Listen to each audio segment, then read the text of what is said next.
Right, moving on from deep dive to the primary markets and the action that's coming through. New kid on the block, Shadowfax, that is listed today. The debut has been rather weak. In fact, it has listed at a discount of almost 10% to the issue price. Now, remember, the issue price was 124 per share, and it has listed at 112 per share. So that makes the listing at a 10% discount to the issue price. But we're joined by the management, Abhishek Bansal, who's the founder and CEO, and Vaibhav Khandelwal, who's a co-founder and Chief Technology Officer of Shadowfax Technologies, who are joining us now. Hi, good morning. Thank you so much for joining us. Firstly, what key businesses, which segments, whether it's e-commerce, D2C, quick commerce, or hyperlocal, that are expected to drive the next phase of growth for you? And how do you see the revenue mix evolving over the next 2 to 3 years, Abhishek?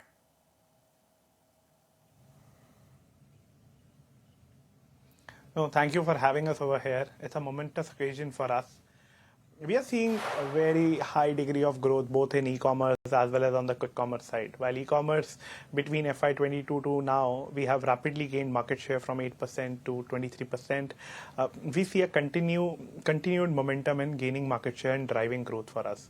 While quick commerce, we all know, I mean, it's a journey that this country is taking, where it's probably become the fastest growing vertical in the industry. We are working with everyone. Any player that you name, we'll be there. We'll be providing services to them. So we are seeing good momentum across both the service lines, and that is something that will continue. We don't expect a massive change over the next 4-5 years in the business split because we are seeing very healthy double-digit growth in both of these verticals. All right, Vaibhav, I'll come to you now. How does your technology meaningfully differentiate Shadowfax in last mile logistics? Now, what's the USP over there?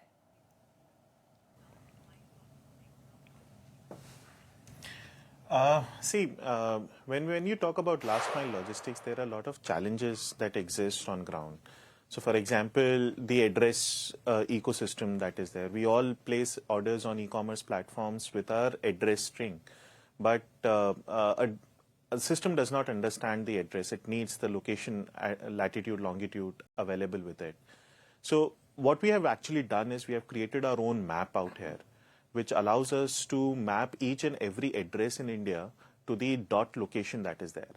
Now, with having that technology or having that mapping layer with us allows us to ensure that these deliveries are faster, these deliveries are more efficient, and it also gives us a good sense of operating leverage by allowing the nearby orders to be clubbed together.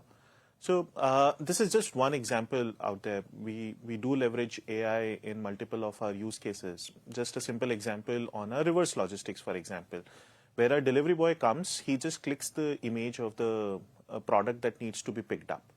And our AI engine actually gives the correct prompt, whether it is a correct product that is being picked or not.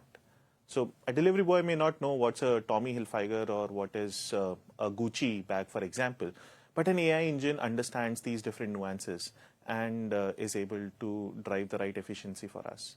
So yeah, there are multiple examples around this space, but some of the key values that our clients love us revolve around these. Abhishek, let me come to you about your expansion plans, especially geographically. Where do you plan to expand, especially in tier 2 and tier 3 cities? And how do you plan to drive scale while maintaining quality and efficiency?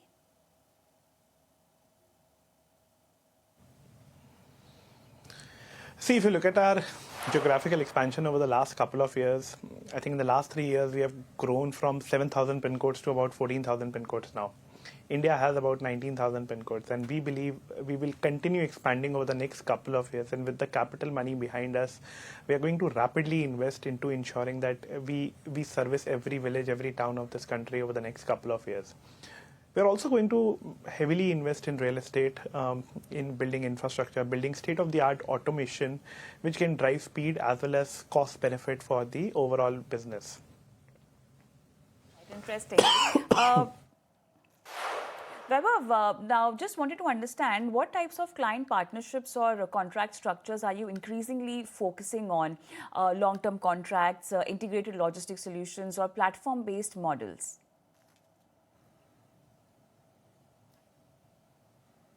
See, our focus has been to service those set of orders where we deliver it to the end customer.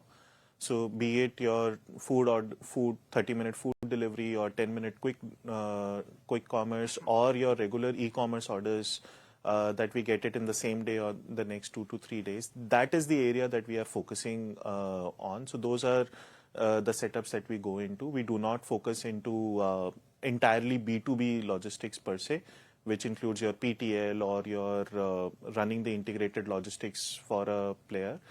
All our client focus are on enterprise clients at the moment, but we are focusing heavily on the D2C or direct to consumer brands extensively as we grow in the next phase of journey. So these D2C brands, the new age startups that are there, the brand websites that sell, these are some of the newer focus for us. Right. Abhishek, as the scale increases, where do you see the maximum operating leverage coming from? Fleet utilization, automation, AI-driven dispatch, or procurement efficiencies? Where does the efficiency come from?